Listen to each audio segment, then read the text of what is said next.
చాలా కాలం తర్వాత ఇవాళ ఇంటర్వ్యూలు చేయబోతున్నా. ఆ వచ్చిన వాళ్ళని ఒక ఆట ఆడేసుకోవాలి ఇవాళ అంతే. Excuse me sir. I don't excuse. So what? Nothing sir. Can I take my seat? తీసుకోబో. నీ సీట్ అంట. ఎక్కడుందా నీ సీటు? అదేనా? Can I take my seat? Buildup అయిందా? వీరేంద్ర బాబు ఇంత వెరైటీగా ఉన్నాడు. లేదు సార్. కూర్చో.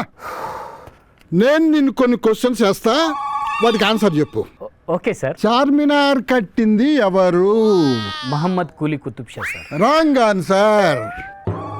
నేను కట్టింది ఎవరు అని అడిగా, కట్టించింది ఎవరు అని కాదు. Next question. తాజ్ మహల్ కట్టింది ఎవరు? కూలీలు సార్. Very good. వాళ్ళ పేర్లు ఏంది? తలలో వెంట్రుకలు ఎన్నుంటాయి?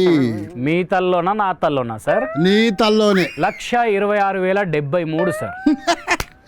నీకెట్టా తెలుసు? లెక్క పెట్టావా ఎప్పుడైనా? అవును సార్. లాస్ట్ టైం గుండు కొట్టించుకున్నప్పుడు జుట్టంతా తెచ్చి లెక్క పెట్టుకున్నా. ఎందుకు అలాగా? మీలాంటోడు ఒకడు ఇలాగే బొచ్చులో ప్రశ్నలు అడుగుతాడని బొచ్చు లెక్క పెట్టుకున్నా సార్. నీ ఫైనల్ క్వశ్చన్. నీకు ఎంతమంది పిల్లలు? 2.5. 2.5 ఏందయ్యా?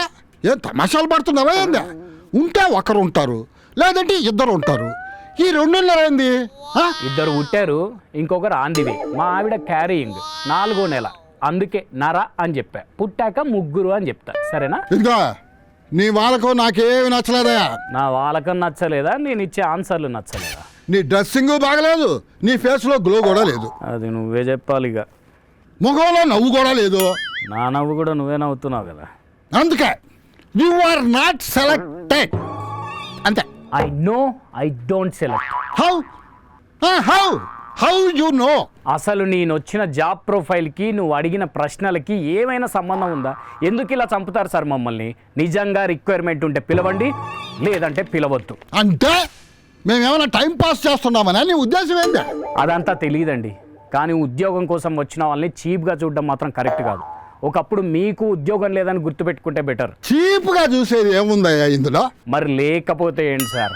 మీ మీద చదువులు అయిపోయి డిగ్రీలు చేత పట్టుకొని ఉద్యోగాలను తిరుగుతుంటే మీరు తింగర్ ప్రశ్నలు అడుగుతూ సంబంధం లేని విషయాలన్నీ ఆరా తీసి యు ఆర్ నాట్ సెలెక్టెడ్ అంటే ఎలా? మీ రిక్వైర్మెంట్కి కావాల్సింది అడగండి, సెట్ అవ్వకపోతే సెట్ అవ్వమని చెప్పండి. అంతేగాని ఇలాంటి ప్రశ్నలు కాదు సార్. అరే మాకు నచ్చకుండా ఎట్టగా ఉద్యోగం ఇచ్చేదా? అసలు నువ్వెవరికైనా నచ్చుతావా? అయినా మనిషి టాలెంట్ని బట్ట లేకపోతే మనిషిని బట్ట ఉద్యోగం ఇచ్చేది? నీ దగ్గర పని చేయగలిగే సామర్థ్యం ఉందా లేదా అది చూసేది పోయి ఏదేదో అడిగితే మండుద్ది. అయినా నువ్వు నాట్ సెలెక్టెడ్ అని చెప్పడం కాదు, నేను చెప్తున్నా you are not selected as my boss. ఎలాస్